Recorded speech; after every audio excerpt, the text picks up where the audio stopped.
live, and we are over here.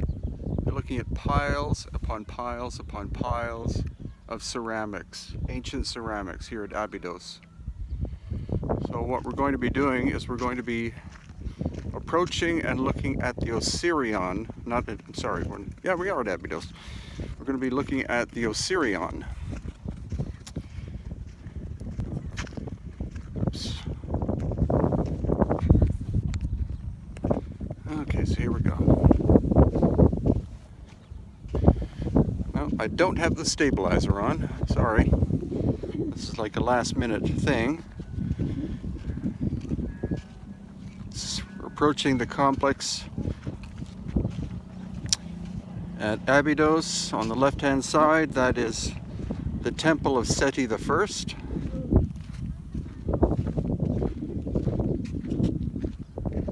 Oh, the military are following us, making sure we get back.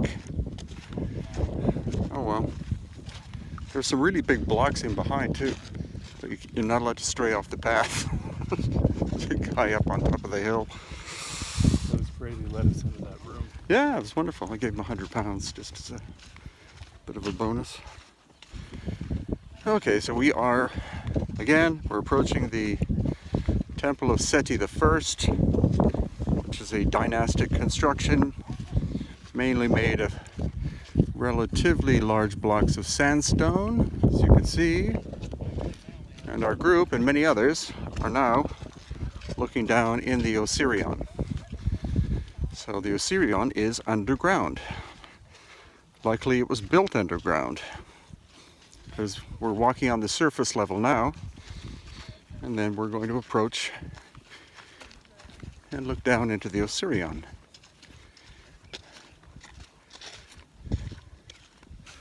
Which is here.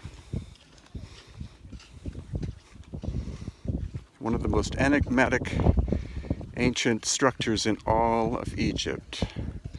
So see how far underground it is.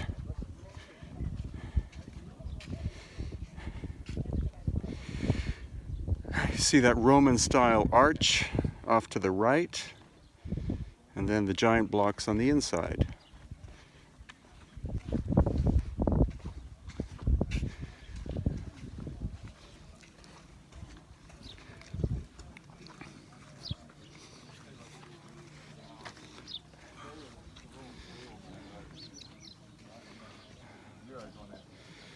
So the massive lintels and the verticals.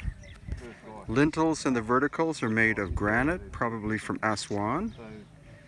But the perimeter with the mildly puffy exterior, that's quartzite from Cairo.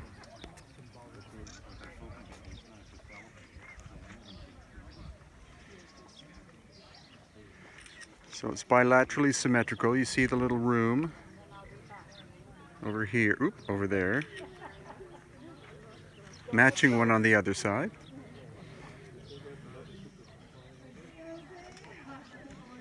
And this big lintel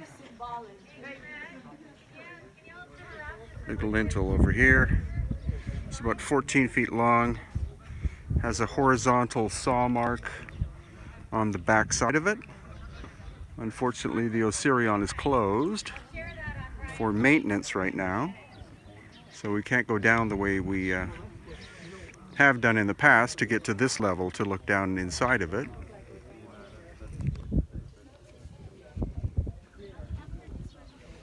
So you see some hieroglyphics. The hieroglyphics are dynastic, but the construction is pre-dynastic, because you see the vertical surfaces don't have any hieroglyphs on. It's that one that's in the middle that has the famous flower of life on the back side, I think, or maybe it's this one. And the flower of life was painted on with red ochre. It was not laser etched into the surface.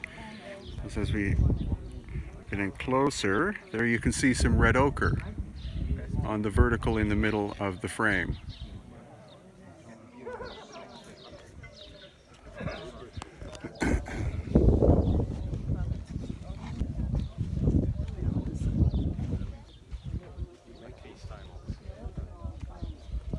Here's another view inside.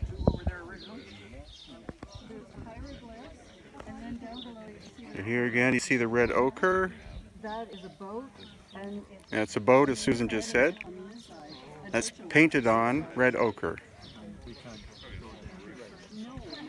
And then you can see there's water inside. The water is percolating from below, and it's not, the source is not the Nile. It's actually probably an artesian well, which is underneath it. So that gives some people the idea in pre-dynastic times its function was as a massive water pump of some kind. Because it did have a full lid on top of it, but that's been broken and recycled over the course of time. But look at the size of, here's a big chunk, which is roof right there. And again, unfortunately, a victim of quarrying, as you can see here.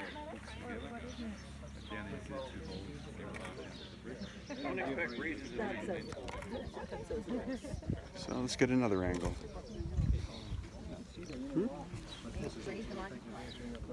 Temple of Seti I, Osirion.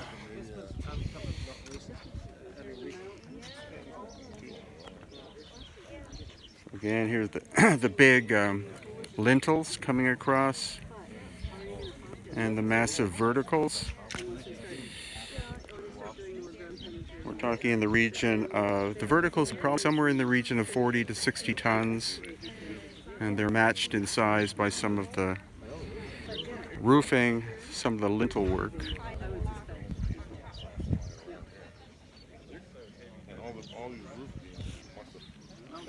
So once again, the perimeter,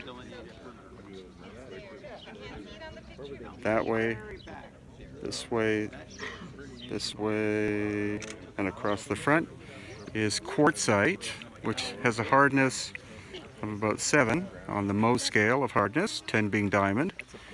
And then the inner structure, the verticals and the horizontals, are Aswan granite.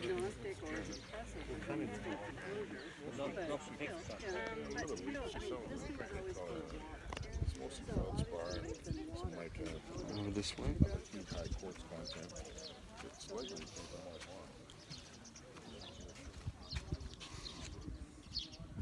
So we went to the temple of Ramses II over there, which has got a megalithic core. I don't know if we have time to go, but we snuck off. So Yusuf couldn't get the permission? I guess not, no.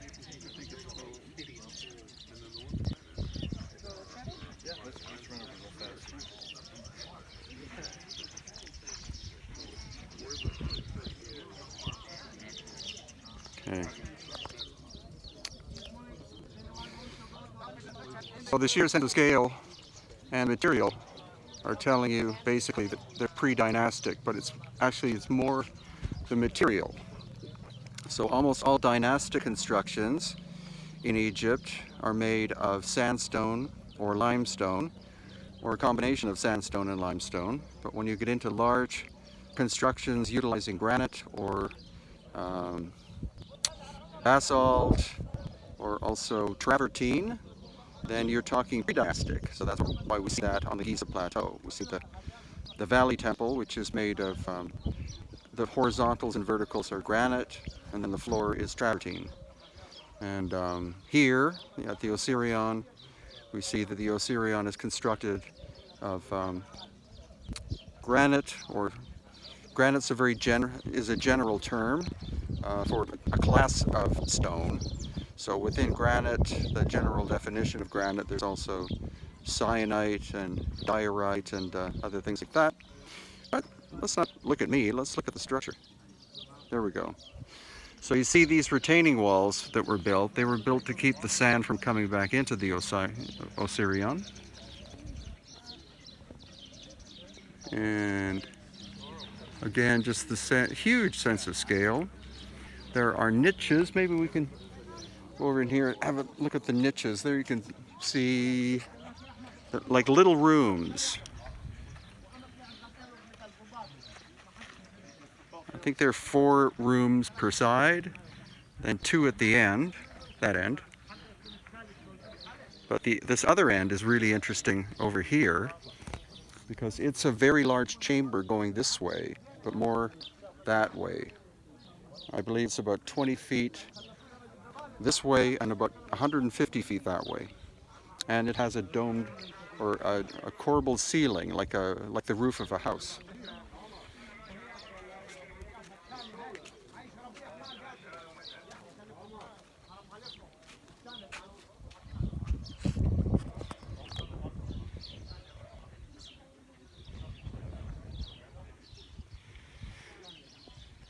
Okay, let's slowly do a walk through again this way.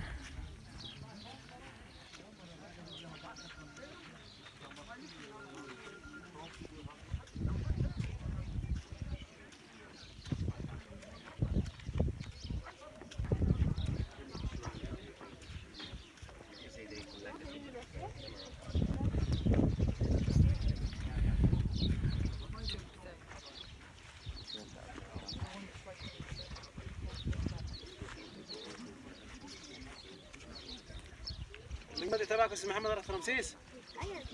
اسم محمد تبعك المجوال رحت رمسيس؟ So because most of the water's gone, you can see that the floor is not flat. There are 1, 2, 3, 4 pools. Actually a trench down at the backside of it. And again, the whole thing is bilaterally symmetrical. And over here, you can see the entrance to one of the inner rooms there, like that.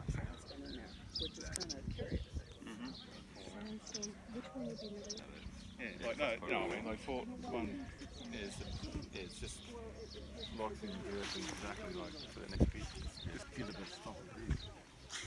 Where it's going is anyway. Okay, so we see 1, 2, 3.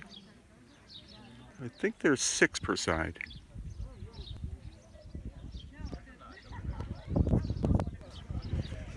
Any questions, gentlemen?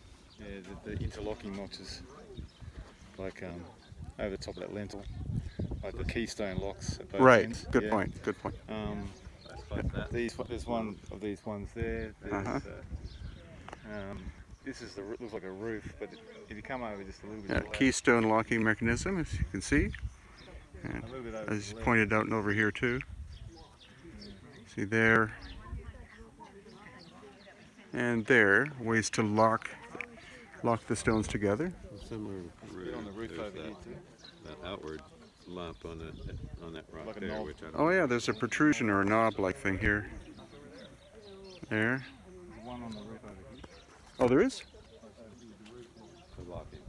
Yeah, the big roof. It's got the funny little teeth going along to lock it in. Actually, that's from quarrying. Oh, it is. Someone's been smacking it. Yeah. Okay. So This there looked- you're this seeing, looked a bit odd. yeah, there you're seeing quarrying marks on the outer edge in the center of that stone. Why is there hieroglyphics on these when it's supposed to be? I thought they didn't have hieroglyphics at that point. That was done in later in dynastic times. Right. Yeah. Okay. And then also you see the red ochre on the vertical Yeah, like a column. stone. Yeah. So the flowers of life are on the other side. Yeah. They're painted on. Some people said they're laser etched, but they're not. They're just painted on. There's notches on each three of those stones, notched at the end of that one, and that one. Oh yeah, good point. Yeah. Okay, more evidence of Pretty clean now. keystone cuts here. There, right in the center. Money. It's all about money then. Okay. As usual.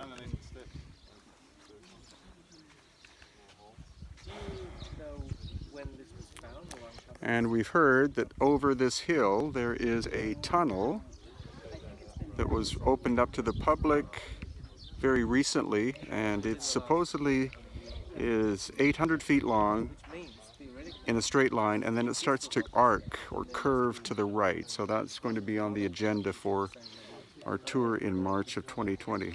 Why would you bury something? No, we were just talking about that. This is all built up. So this is all built up from the Nile. Okay, I hope you like this somewhat short but interesting live presentation here from the Osirion at Abydos.